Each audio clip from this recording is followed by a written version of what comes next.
पावन प्रज्ञा पुराण कथा के प्रथम सत्र में हम सभी प्रवेश करने जा रहे हैं। कौन सी कथा हो रही है और किस स्थान पर हो रही है और किस उद्देश्य से हो रही है, ये तीनों बातें बहुत ही महत्वपूर्ण हो जाती हैं।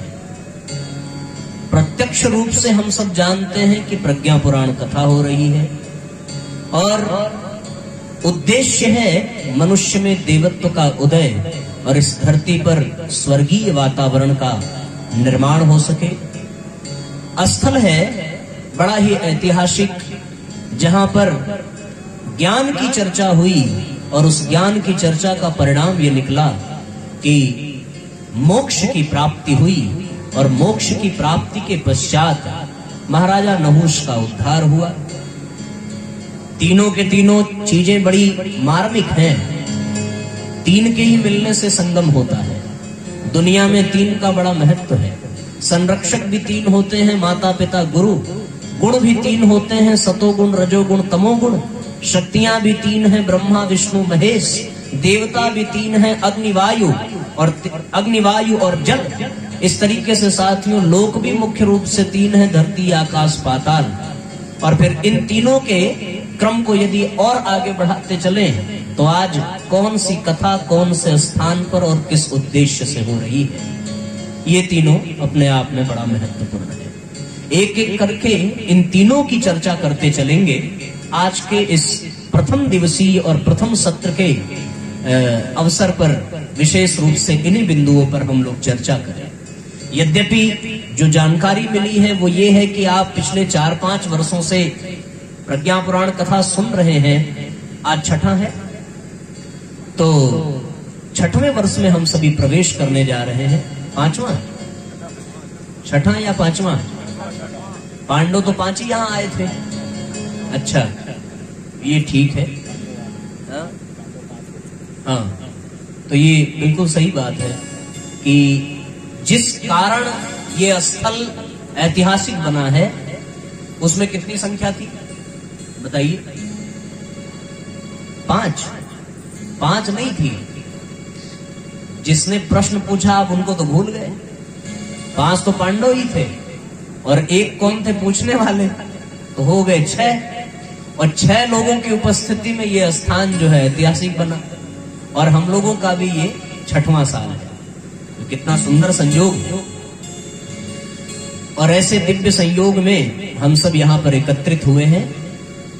महाराजा नहुष का मोक्ष स्थल अजगरा। साथियों, बड़ी विशेष बात है कि यद्यपि आप सब जानते ही हैं, फिर भी थोड़ा सा आपका ध्यान आकृष्ट करना चाहूंगा कि नहुष नाम के राजा हुए और फिर उसके बाद उनके सुकृत्य के कारण, पुण्य के कारण, पुरुषार्थ के कारण उनको स्वर्ग लोक का भार प्रदान किया गया। कथा कुछ इस तरीके से है कि वृत्तासुर के वध के पश्चात ब्रह्म हत्या का पाप समाप्त करने के लिए महाराज इंद्र कुछ 1000 वर्षों के लिए तपस्या में रत हुए। स्वर्ग का राज्य सिंहासन खाली हुआ तो महाराज नहुष को जिम्मेदारी दी गई, उनको स्वर्ग प्राप्त हुआ। और फिर स्वर्ग प्राप्त करने के पश्चात मद में चूर होने के कारण, दुष्प्रवृत्तियों के बढ़ जाने के कारण उनका पतन हुआ। सप्त ऋषियों ने श्राप दिया और वो फिर अजगर बन करके, सर्प बन करके वापस धरती लोक में आकर के गिरे और वो स्थान भी यही है। और फिर कथा आगे बढ़ती है कि फिर महाभारत काल में 5 पांडव आते हैं और उसके बाद उन पांडवों से उन्होंने ज्ञान के प्रश्न पूछे हैं और महाराज युधिष्ठिर ने उन प्रश्नों का समाधान किया है। तो जो ये ज्ञान यज्ञ हुआ, ज्ञान की चर्चा हुई, उसका परिणाम ये निकला कि उस शापित राजा को मोक्ष प्रदान हुआ, मोक्ष प्राप्त हुआ। ये पूरा का पूरा कथाक्रम है, पर इसके दर्शन को हमें समझने की आवश्यकता है। बड़ी विशेष बात है कि पुण्य प्राप्त किया, पुरुषार्थ किया तो स्वर्ग की प्राप्ति हुई। जब स्वर्ग की चर्चा होती है तो अपने आप नर्क की भी बात दिमाग में घूम जाती है। दिन की चर्चा कोई करे तो रात की स्मरण हो जाता है, सुख को याद करे तो दुख तुरंत मस्तिष्क में आ जाता है, अमावस्या को याद करिए तो पूर्णिमा की याद स्वतः बन जाती है। इसी तरीके से पुण्य को स्मरण किया जाए तो पाप की भी चर्चा होती है। शुभ है तो अशुभ है, अशुभ भी है, लाभ है तो हानि भी है, देवता है तो असुर भी है, एक पक्ष है तो उसका प्रतिपक्ष भी है। उसी तरीके से स्वर्ग भी है तो नरक भी है। कुछ विशेष किया था तो उनको स्वर्ग की प्राप्ति हुई। और हमारे समाज में ये एक बड़ी मजेदार बात है कि साथियों, हमारे विशेषकर सनातन धर्म में, हिंदू धर्म में ये माना जाता है कि स्वर्ग और नरक दो प्रकार के लोक हैं, और नरक के भय के कारण और स्वर्ग की लालच के कारण बहुत से लोग मंदिरों में जाया करते हैं, घंटियां बजाया करते हैं, व्रत उपवास किया करते हैं, देवताओं का पूजन करते हैं, यज्ञादि करते हैं, कथा सत्संग प्रवचन सुनते हैं। ये सारे जितने भी आध्यात्मिक प्रकल्प हैं, उनके पीछे यदि गहराई में आप डूब करके देखिए तो यही दो विषय निकल करके आता है, या तो नरक का भय होगा या तो फिर स्वर्ग का लोभ होगा। और यहाँ पर जिसका लोभ हर एक व्यक्ति को होता है, उसी को प्राप्त किया था महाराज नहुस ने। और साथियों, विशेष बात यह है कि यदि आप भौगोलिक दृष्टि से देख लीजिए, वैज्ञानिकों की दृष्टि से देख लीजिए, जो लोग अंतरिक्षों में घुमा करते हैं, नासा के वैज्ञानिक हैं, भारत के वैज्ञानिक हैं, उन सब ने तलाश मारा इस दुनिया में और इस दुनिया से बाहर न कहीं स्वर्ग लोक दिखा और न कहीं नर्क लोक दिखा। ऐसा तो कोई परीक्षण नहीं हुआ। यहां से लेकर के लोग चंद्रमा तक चले गए, मंगल ग्रह पर चले गए, अन्य ग्रहों पर भी जाने की योजना बनी, धरती के नीचे पाताल तक जाने का उनने प्रयास किया, पर न कहीं स्वर्ग की उपस्थिति नजर आई, न कहीं नर्क की उपस्थिति नजर आई। पर हमारे सनातन धर्म में और हमारे हिंदुस्तान के, विशेषकर भारत के जितने भी व्यक्ति हैं, उन सब के बीच में एक बहुत सुंदर ये प्रचलन है कि स्वर्ग लोक जैसा भी कुछ है और नर्क लोक जैसा भी कुछ है। स्वर्ग लोक के बारे में हमारे मस्तिष्क में बड़ी सुंदर सुंदर योजनाएं होती हैं कि वहां बहुत सुंदर व्यंजन मिलता होगा खाने के लिए, सारी सुख सुविधाएं होती होंगी, न प्रदूषण होता होगा, न कोलाहल होता होगा, न बैर होगा, न ईर्ष्या होगी, न द्वेष होगा, न कोई शारीरिक कष्ट होगा, न मानसिक कष्ट होगा, अप्सराएं नृत्य कर रही होंगी, सुंदर पुष्प खिले होंगे, शानदार वातावरण होगा, देवताओं के बीच रहना होगा। स्वर्ग लोक की मोटी मोटी परिभाषा हमारे दिमाग में बिल्कुल यही बिठा दी गई है। और नर्क की भी परिभाषा बिठा दी गई है कि वहां यमराज होंगे और यमराज के यमदूत होंगे, वो फिर खौलते हुए तेल में आपको डाल देंगे, जानवरों से कटाया जाएगा और फिर हथियार से मिटाया जाएगा। इस पाप की इस तरह की सजा दी जाएगी। वैतरणी नदी होगी, उसमें मवाद और रक्त की धाराएं बह रही होंगी, उसमें से डूब करके पार होकर के जाना पड़ेगा, और जो जैसा कर्म करेगा उसको उतनी बड़ी सजा मिलेगी। इस तरह की मोटी मोटी परिभाषा नर्क लोक के बारे में हमारे जीवन में हमें सौंप दी जाती है।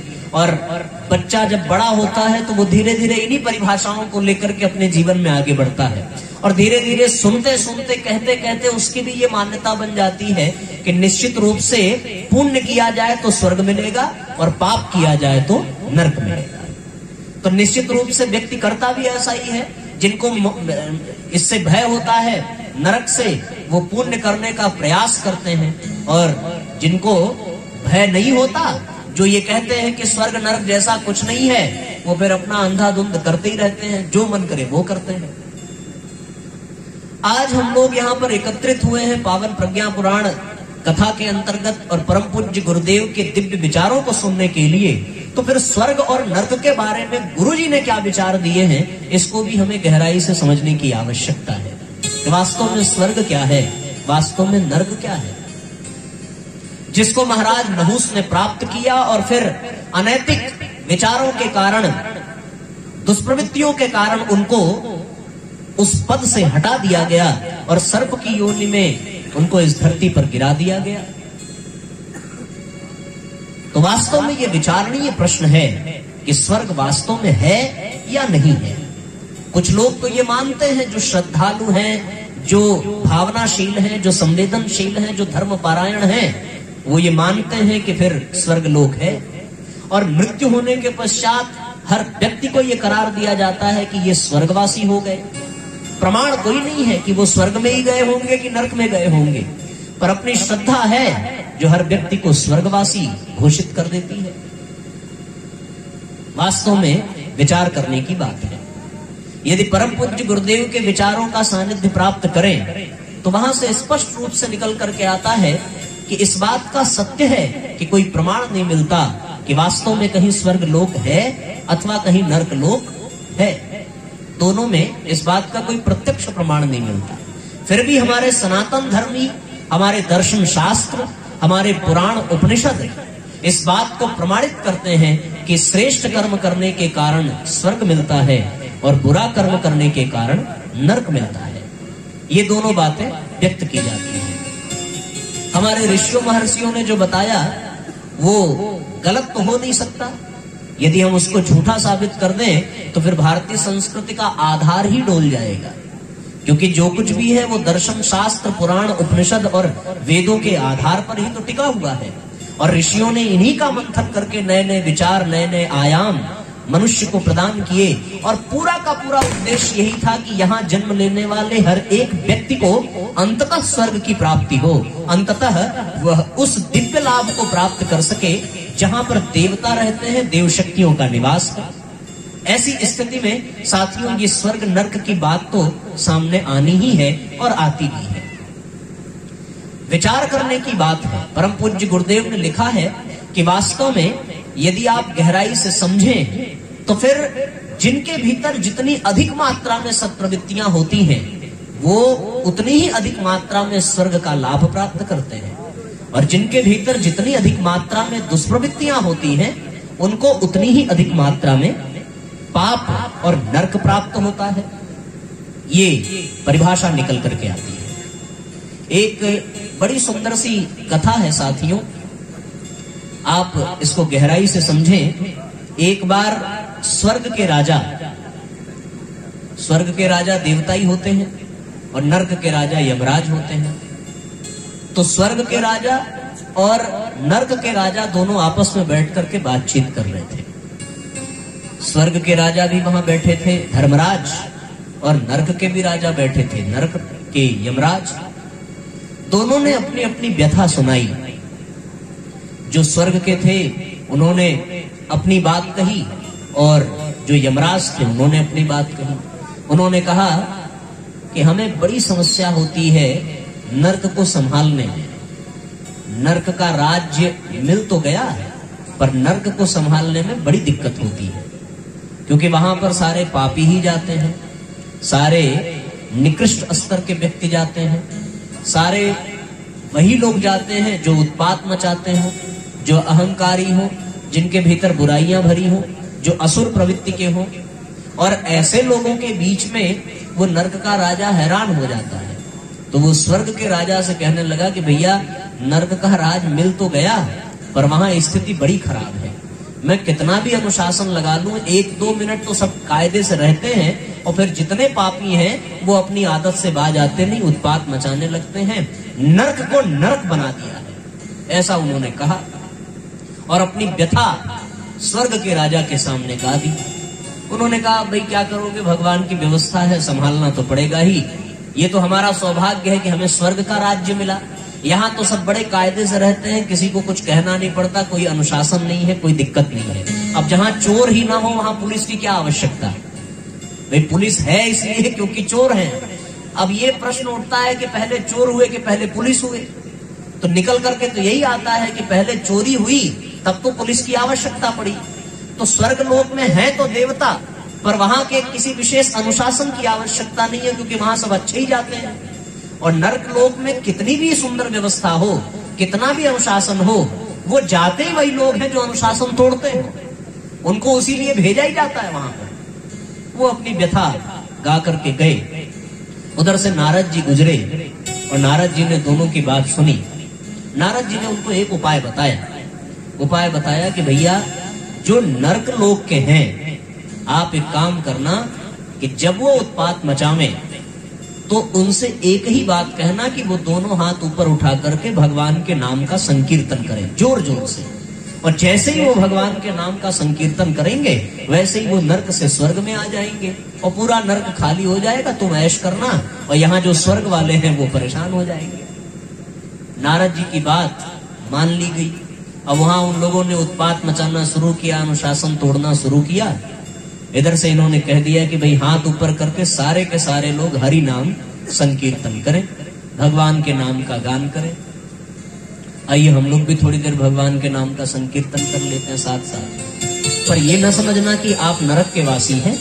नरक लोक के लोग तो अपना कर ही रहे हैं, पर जब नरक लोक के लोग भगवान के नाम का संकीर्तन कर रहे हैं तो हम लोग तो पृथ्वी लोक के हैं, तो उनके साथ साथ हम लोग भी थोड़ा बहुत कर ही लेते हैं। एक साथ एक स्वर में तालियां बजाते हुए जिस नाम का संकीर्तन उन लोगों ने किया था उसी नाम का संकीर्तन हम लोग भी कर लेते हैं। बोलिए परम पूज्य गुरुदेव की, बोलिए गायत्री माता की।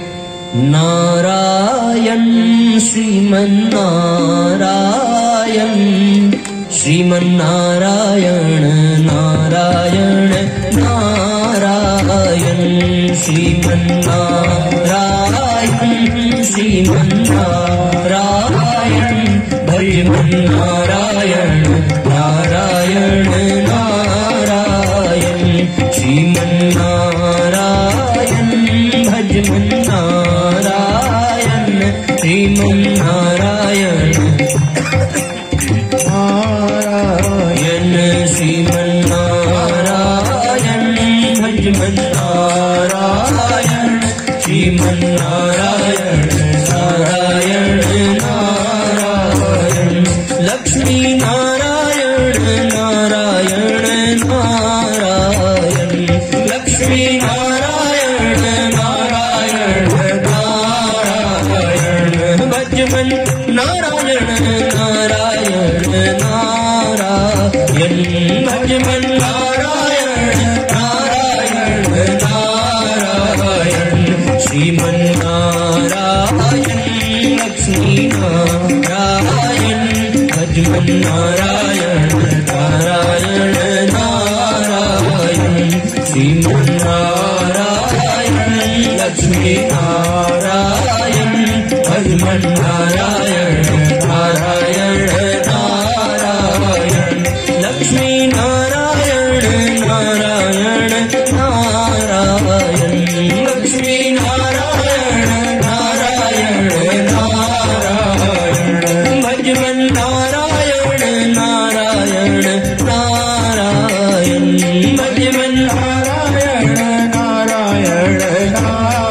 नारायण, जग नारायण नर नारायण, लक्ष्मी नारायण नारायण नारायण, जग नारायण नर नारायण, श्रीमन नारायण नारायण नारायण, श्रीमन नारायण भजमन नारायण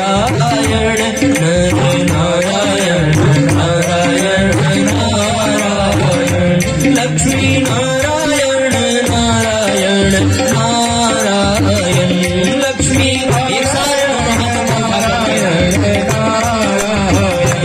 लक्ष्मी नारायण नारायण नारायण, लक्ष्मी नारायण एक साथ तालियां बजाइए, भजमन नारायण नारायण नारायण, भजमन नारायण नारायण नारायण, लक्ष्मी नारायण नारायण नारायण, लक्ष्मी नारायण नारायण नारायण, श्रीमन नारायण श्रीमन नारायण, भजमन नारायण नारायण नारायण, श्रीमन नारायण श्रीमन नारायण,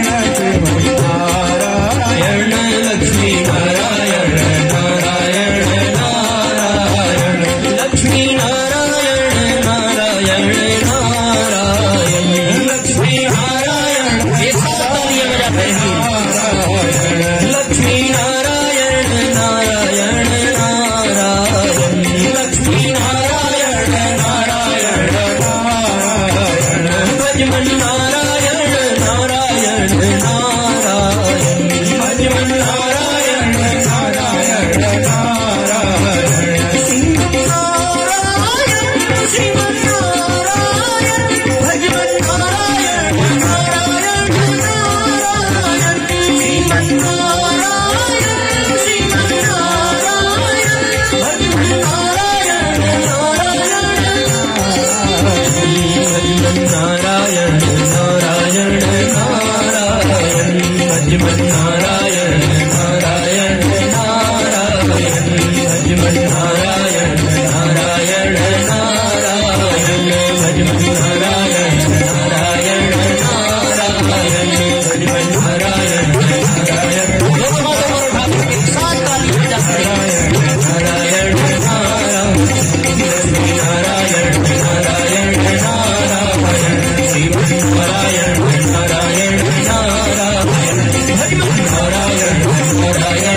लक्ष्मी नारायण भजमन नारायण श्रीमन नारायण नारायण नारायण।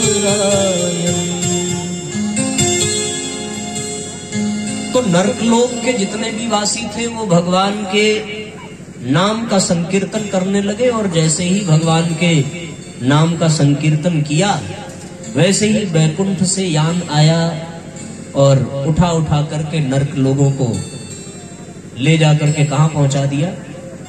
स्वर्गलोक में पहुंचा दिया। सारे नरक के वासी एक साथ स्वर्गलोक में आ गए।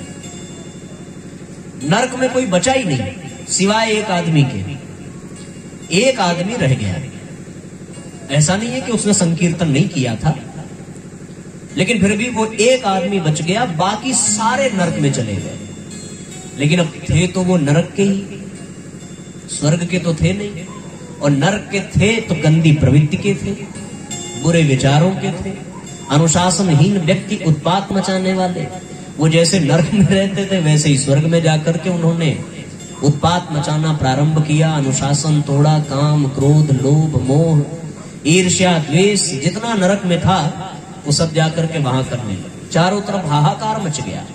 बोले स्वर्ग की स्थिति तो नरक जैसी हो गई है।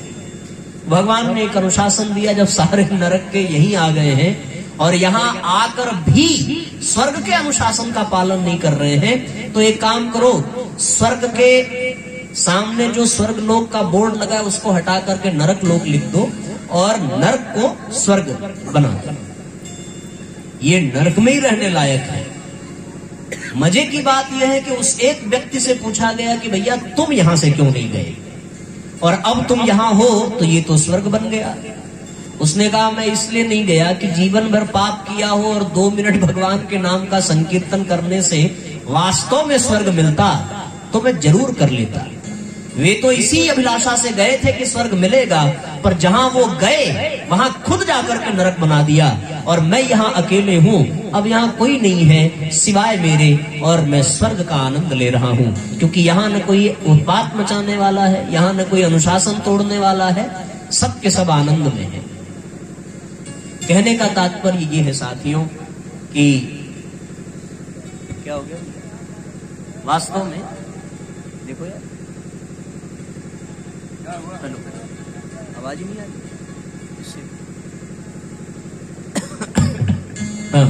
ठीक,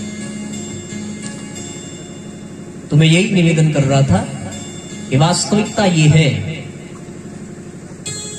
कि हम स्वर्ग लोक में भी चले जाएं, पर वास्तव में अपने आचरण को और अपने व्यवहार को, अपने चिंतन को, अपने चरित्र को बना ना सके तो वहां भी जाकर के नरक ही बना देंगे। अच्छा, एक आदमी को सुरती खाने की आदत पड़ जाए, आप लोगों में से ऐसा कोई होगा ही जो गुटखा खाते होंगे, सुरती खाते होंगे। यदि ऐसे हो तो वो ध्यान से सुनेंगे। अब किसी ऐसे व्यक्ति को जिसको सुरती खाने की आदत हो, उसको 5 स्टार होटल में आप ले जाकर के छोड़ दीजिए, जहां की जमीन बिल्कुल चमक रही हो, आप उसमें अपना चेहरा तक देख सकते हैं, इतनी चमकीली टाइल्स मार्बल लगा करके सब विधिवत व्यवस्थित किया गया हो, और वो खाने वाला व्यक्ति सुरती हो, और उसकी आदत क्या होती है सुरती खाने वालों की, पान खाने वालों की, वो थोड़ी देर पूछने के बाद उस स्थान की तलाश करते हैं कि कहीं थूकने को मिल जाए। और 5 स्टार होटल में तो भैया कोना कोना साफ है। अब वो थूकने कहीं ना कहीं तो जाएगा ही, नहीं कहीं जाएगा तो बेसिन में ही थूकेगा। तो जब वो थूक थाक करके निकलेगा तो फिर क्या वो 5 स्टार होटल रह जाएगा? वो वहां भी जाकर के नरक मचा देगा और उस होटल की भी गरिमा समाप्त हो जाएगी, वहां स्वच्छता हो नहीं सकती। इसका अर्थ क्या हुआ? इसका अर्थ यह हुआ कि व्यक्ति को स्वर्ग में छोड़ दिया जाए अथवा नरक में छोड़ दिया जाए, यदि उसके गुणकर्म स्वभाव में श्रेष्ठता नहीं है, यदि उसके चिंतन चरित्र व्यवहार में श्रेष्ठता नहीं है, तो वास्तव में उसके लिए स्वर्ग और नरक ये मायने नहीं रखते। महाराज नहुस को यदि स्वर्ग प्राप्त हुआ तो गुरुदेव ने कहा है कि स्वर्ग किसी लोक का नाम नहीं है, स्वर्ग परिस्थिति का नाम है, स्वर्ग स्थिति का नाम है। यदि आप उसको अनुभव कर सकें तो वो स्वर्ग का अनुभव आप यही कर सकते हैं इसी धरती पर। इसी तरीके से नरक भी किसी लोक का नाम नहीं है, उसको पाने के लिए किसी अन्यत्र लोक में जाना नहीं पड़ेगा। नरक भी अपने आप में एक परिस्थिति है। यदि आप उसी विचारधारा के हो तो नरक आपको इसी धरती पर मिल जाएगा। फिर स्वर्ग और नरक के लोक की बात अन्यत्र स्थान पर क्यों की गई? बोले इसलिए की गई कि हमारे यहाँ पौराणिक बातों को इस तरह से प्रस्तुत किया जाता है कि अनपढ़ लोग, जिनके पास शिक्षा नहीं है, ज्ञान नहीं है, वो भी बड़ी सावधानी से समझ सके और बड़ी आसानी से इस बात को स्वीकार कर सके। बिल्कुल ऐसे ही जैसे आप किसी बच्चे को दूध पिलाना हो और आप उसको दूध की महत्ता बताने लगिए, तो क्या वो कभी दूध पिएगा? छोटा सा बच्चा आपके सामने बैठा हो, आप उसको दूध पिलाने की कोशिश करें और आप उसको ज्ञान दीजिए कि भैया देख, दूध में कैल्शियम होता है, milk is a complete food, इसको तुम लिया करो, तुम्हारी हड्डियां मजबूत होंगी, तुम्हारे चेहरे में चमक आएगी, तुम बड़े आदमी बन जाओगे, तुम्हारे शरीर में बल होगा। अब ये सब अगर आप उस बच्चे को समझाएंगे तो क्या वो बच्चा दूध पीने के लिए तैयार होगा? फिर माँ क्या करती है? माँ ये कहती है कि तू दूध पिएगा तो तेरी चुटिया सबसे बड़ी हो जाएगी। बस इस बात से वो तुरंत प्रभावित होता है और पी लेता है। उसके सामने दूध से प्राप्त लाभ का सारा ज्ञान बेकार है, वो कुछ भी नहीं सुन सकता, कुछ भी नहीं समझ सकता। पर उसको ये कह दिया जाए कि गाय के थन से निकले हुए दूध को पीते ही तुम्हारे चेहरे पर मोच बन जाएगी, तो वो मोच बनाने के लिए दूध पीने को तैयार हो जाएगा। या फिर उसको ये डरा दिया जाए कि तुम नहीं पियोगे तो मैं बिल्ली को पिला दूंगी, बस देखो वो तुरंत उठा करके पी लेगा। लेकिन अब उसके सामने आप दूध के दर्शन को दर्शाइए कि देखो भैया दूध बड़ा ताकतवर है, दूध से ये लाभ है, वो लाभ है, इसमें ये विटामिन है, ये है, तो फिर वो कभी पीने के लिए तैयार नहीं होगा। उसी तरीके से यदि किसी को आप ये कह दीजिए कि भैया स्वर्ग और नरक कोई लोक नहीं है, ये एक ऐसी परिस्थिति है जिसमें दान हो, पुण्य हो, त्याग हो, तप हो, तितिक्षा हो, कल्याण हो, दया हो, क्षमा हो, करुणा हो, प्रेम हो, त्याग हो, उस परिस्थिति को स्वर्ग कहते हैं। और यदि आप किसी को ये समझा दीजिए कि जहां पर लोभ हो, स्वार्थ हो, ईर्ष्या हो, द्वेष हो, काम हो, क्रोध हो, वो नरक की स्थिति है, तो वो ये मानने से तैयार नहीं होगा। जब आप उसको ये कह देंगे कि ऐसा ऐसा करोगे तो नरक लोक में जाना पड़ेगा और वहां उसको उस चीज की सजा दी जाएगी जिससे उसको यहाँ कष्ट मिलता है। अच्छा ये बताओ, आग में जलने का कष्ट किसी मनुष्य को दूसरे लोक में मिलता है ये नहीं तो पता, पर यहाँ मिलता है, इस बात का तो प्रमाण है। अब वो आग से डरता है, इसलिए ये ऋषियों ने कह दिया कि फिर नरक लोक में आग से जलाया जाएगा। अब वो हथियार से कट जाने का भय और अंग के भंग हो जाने की पीड़ा उसको अनुभव होती है, तो इसलिए फिर दर्शन में बता दिया गया शास्त्रों में कि तुम नरक लोक में जाओगे तो वहां हथियार से काटा जाएगा। किसी को यहाँ किसी कुत्ते ने काट लिया और उसको जब 14 इंजेक्शन लगे तब आभास हुआ कि कुत्ता काटने का दर्द कितना होता है। बस उसी बात को उठा करके दर्शन शास्त्र में लिख दिया गया कि नरक लोक में जब जाओगे भैया तो फिर जानवरों से कटाया जाएगा। रक्त और मवाद को हर व्यक्ति घृणित दृष्टि से देखता है। ये कह दिया गया कि कोई वैतरणी नदी होगी, उसमें रक्त और मवाद ही बहता होगा। अगर बुरे कर्म करोगे तो फिर तुमको उसी में से डूब करके जाना होगा। पर परम पूज्य गुरुदेव ने कहा ये परिस्थितियां किसी अन्य लोक में नहीं मिलती, ये परिस्थितियां इसी लोक में मिलती है, धरती पर ही। नरक और स्वर्ग किसी अन्य लोक का नाम नहीं है, ये तो वास्तव में मनुष्य की मन स्थिति और मनुष्य की परिस्थिति का नाम है। रिंजोई नाम के जापान के एक बहुत बड़े संत हुए। उनके सामने एक छोटा सा नवयुवक गया 18-19 साल का, और जाकर के उन्होंने पूछा कि भगवान, मैं स्वर्ग और नर्क को जानना चाहता हूं कि ये वास्तव में है क्या। एक सेनापति था, वो नवयुवक सेना में भर्ती हुआ था। संत रिंजोई ने उससे कहा कि तुम कौन हो, पहले अपना परिचय तो दो। उसने कहा मैं सेनापति हूं। उसने जब कहा कि मैं सेनापति हूं तो संत मुस्कुराए, कहने लगे तुम तो हलवाई लगते हो देखने से। कहां के सेनापति हो भाई? किस दृष्टि से देखूं कि तुम सेनापति दिखाई दोगे? उस व्यक्ति ने अपने म्यान पर हाथ रखी और तलवार दिखाते हुए कहा कि ये दिखाई नहीं पड़ता मेरे म्यान में ये तलवार, जो इस बात का प्रमाण है कि मैं सेनापति हूं। संत मुस्कुराए, कहने लगे इस तलवार से तो गाजर मूली भी नहीं कटेगा, तुम इस तलवार को लेकर के सेनापति बनने का दावा करते हो। उस व्यक्ति ने म्यान से तलवार निकाली और कहने लगे कि आपने बहुत अपमान कर लिया, यदि अब एक शब्द भी गलत बोला तो ये तलवार म्यान में तभी जाएगी जब आपका मस्तक कट जाएगा। संत मुस्कुराए और कहने लगे बेटा यही नर्क है, अब तुम नर्क में प्रवेश कर गए हो। जहां क्रोध आ जाए, जहां हिंसा आ जाए, जहां अहंकार आ जाए, वहीं से नर्क की शुरुआत होती है। जैसे ही संत ने यह कहा कि तुम नर्क में प्रवेश कर गए हो, उस व्यक्ति को आभास हुआ और उसने अपनी तलवार म्यान में डाली और संत के चरणों में बैठ करके क्षमा मांगने लगा। संत मुस्कुराए और कहने लगे अब तुम स्वर्ग में आ गए हो। यही वास्तविक स्वर्ग है, जहां क्षमा हो, जहां दया हो, जहां शालीनता हो, जहां पर व्यवहारिकता हो और जहां पर सज्जनता हो, वहां स्वर्ग ही स्वर्ग है। और जहां पर ये सब कुछ न हो, वहां पर नरक ही नरक है।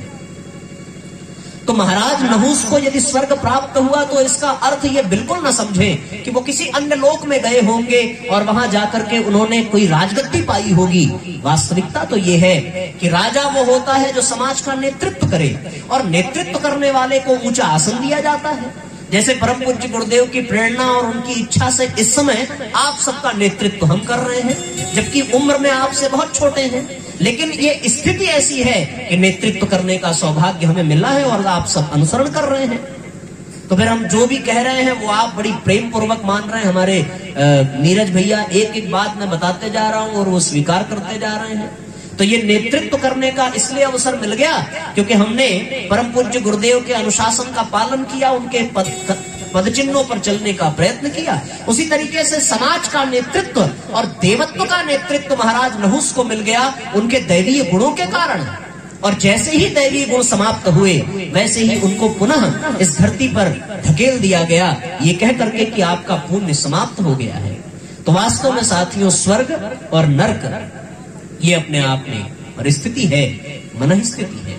हम सब लोग आज यहाँ पर पावन प्रज्ञा पुराण कथा के माध्यम से इस बात को गहराई से समझने का प्रयत्न करें। और प्रयत्न ये कि साथियों, वास्तव में जब स्वर्ग से महाराज नहुस का पतन हुआ तो फिर उनको मोक्ष कैसे प्राप्त हुआ, इस पर विचार करने की आवश्यकता है।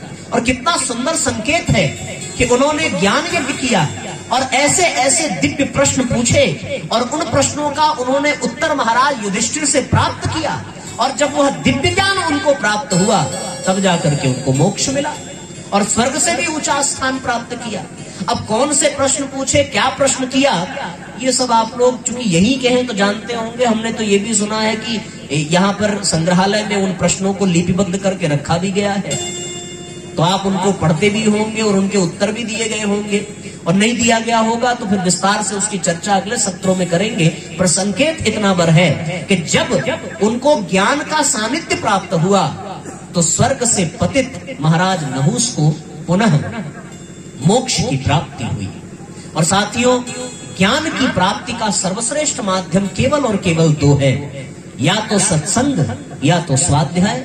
सत्संग वो जिसमें किसी संत का सानिध्य प्राप्त हो जाए, जैसे उस पतित राजा को महाराज युधिष्ठिर का सानिध्य प्राप्त हुआ और उनके द्वारा प्रदत्त ज्ञान से उनको मोक्ष की प्राप्ति हुई। उसी तरीके से साथियों, यहाँ आज हम सब एकत्रित हैं और यहाँ पर हम लोगों को भी ज्ञान की प्राप्ति हो रही है।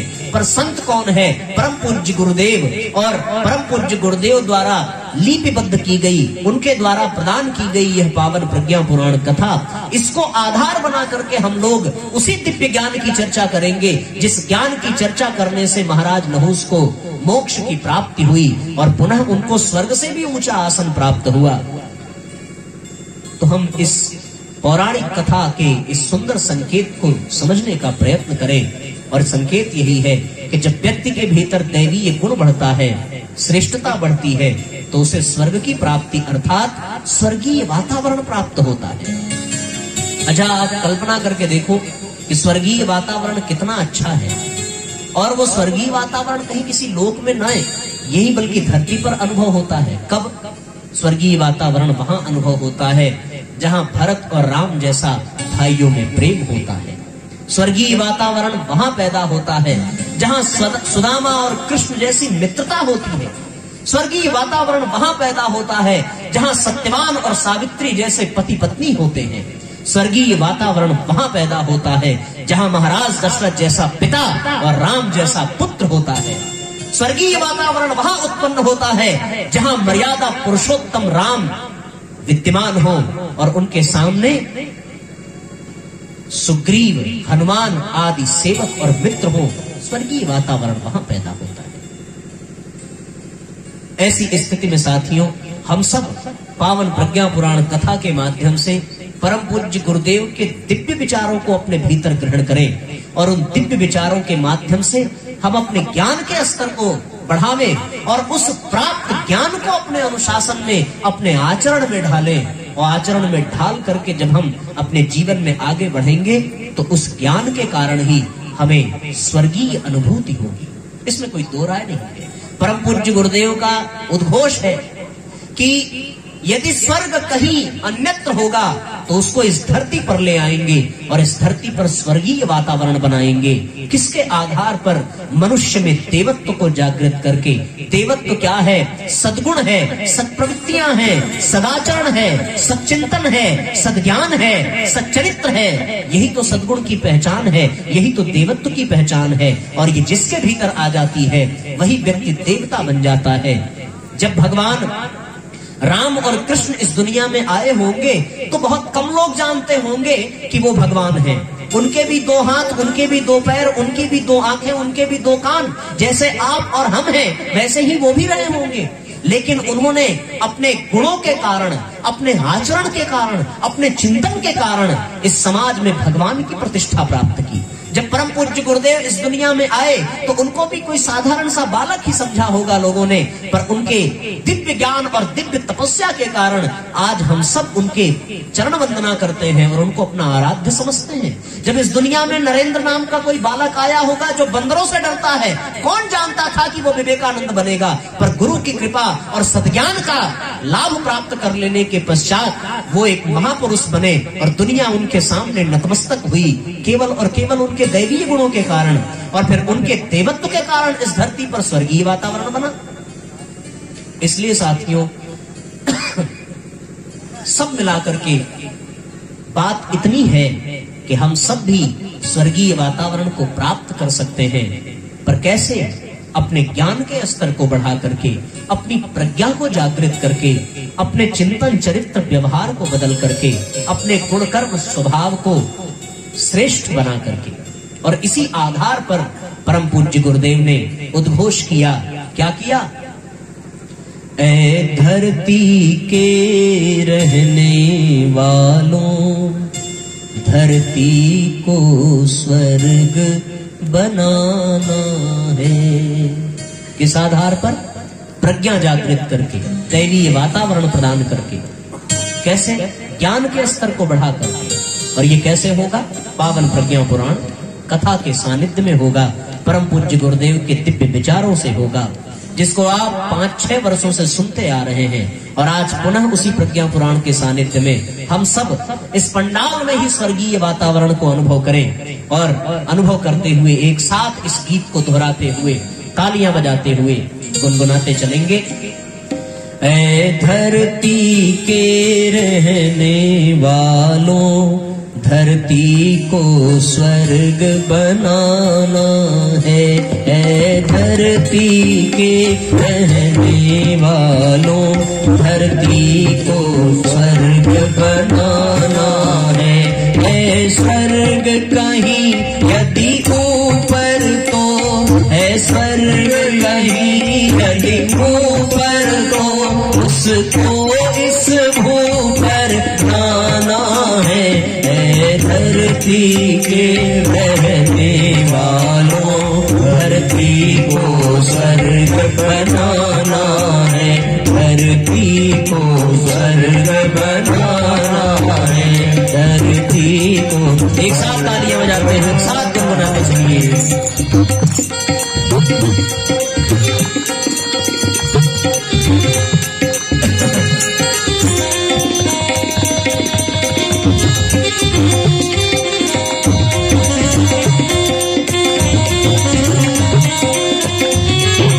जय हो। आगे की पंक्तियों में सुनिए कि स्वर्ग होता कैसा है। ओ पिता पुत्र पति पत्नी भाई, भाई में हो प्यार जहां। पिता पुत्र पति पत्नी भाई, भाई में हो प्यार जहां। देवरानी और जेठानी में प्रेम पूर्ण व्यवहार जहां। देवरानी और जेठानी में प्रेम पूर्ण व्यवहार जहां। ओ सास बहू भाभी व ननद में नहीं कभी तकरार जहां। ऐसे परिवार बना करके, ऐसे परिवार बना करके, घर घर में स्वर्ग बुलाना है। धरती के रहने वालों, धरती को स्वर्ग बनाना है। धरती के रहने वालों, धरती को स्वर्ग बनाना है। एक साथ तालियां बजाते हुए दोनों हाथ पर जय हो।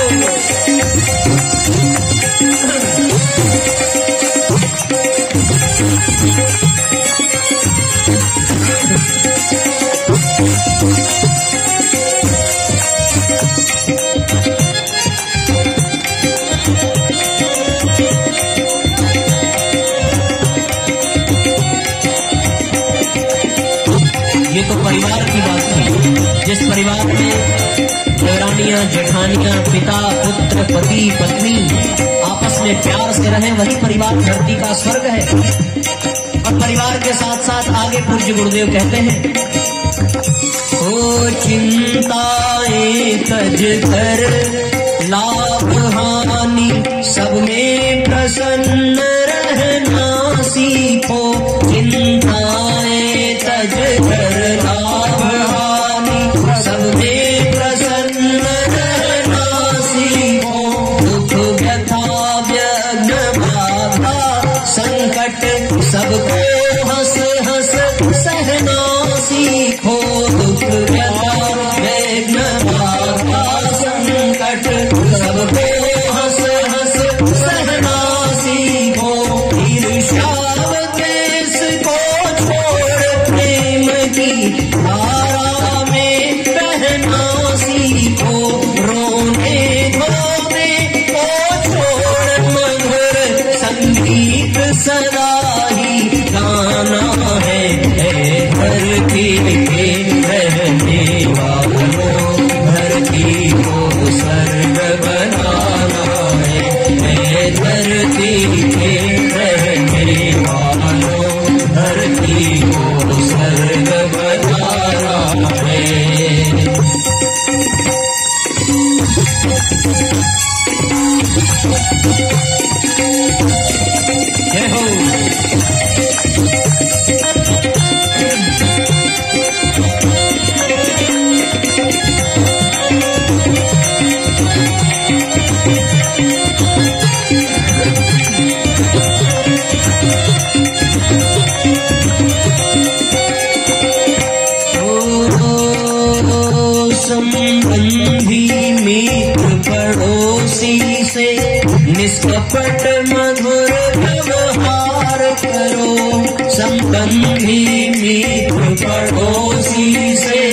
निष्कपट मधुर व्यवहार करो, उनके सुख में तुम सुखी बनो, सेवा कर उनके दुख हरो, उनके सुख में तुम सुखी बनो, सेवा कर उनके दुख हरो, निर्बल सज्जन से डरो सदा, बलवान दुष्ट से भी न डरो, सच्चे अर्थों में मन मनुष्य, सच्चे अर्थों में मन मनुष्य, जीवन आदर्श बिताना है, धरती के रहने वालों, धरती को स्वर्ग बनाना है, धरती के रहने वालों, धरती को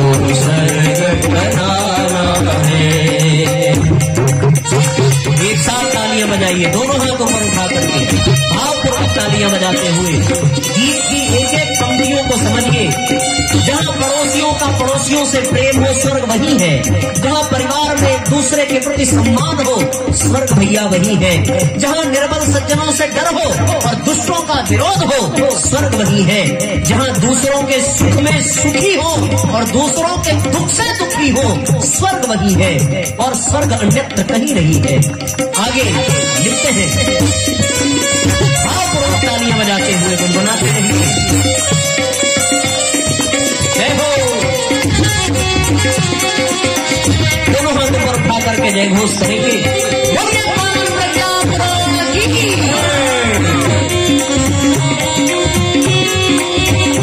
अगला सूत्र ध्यान से सुनिए।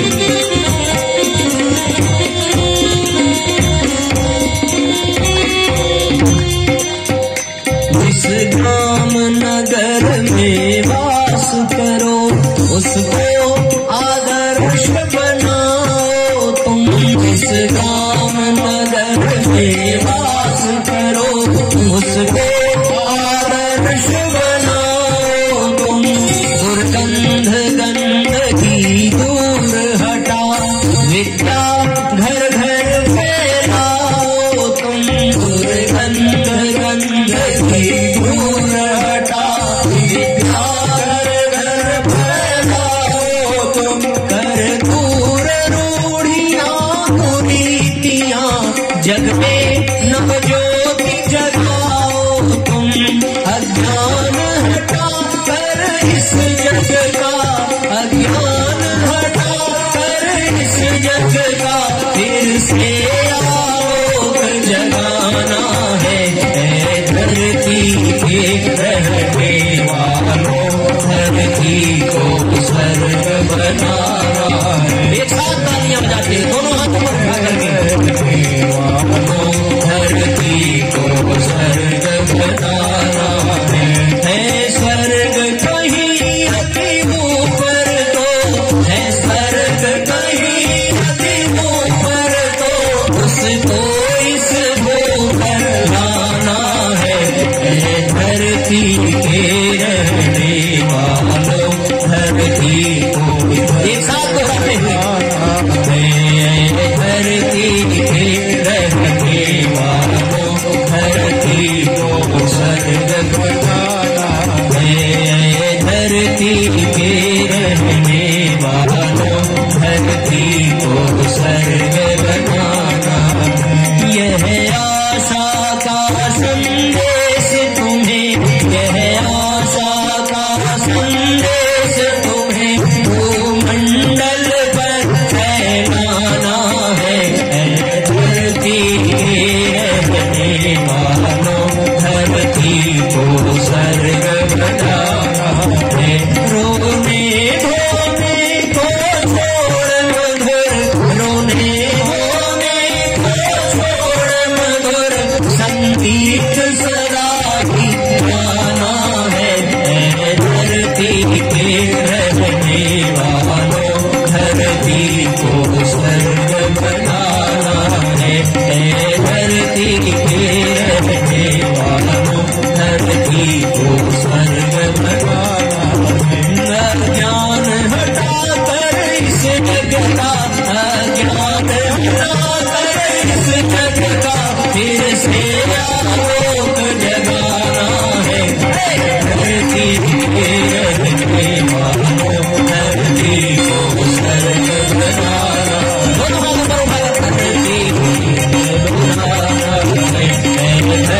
के रहने वालों, धरती को स्वर्ग बताना है, धरती को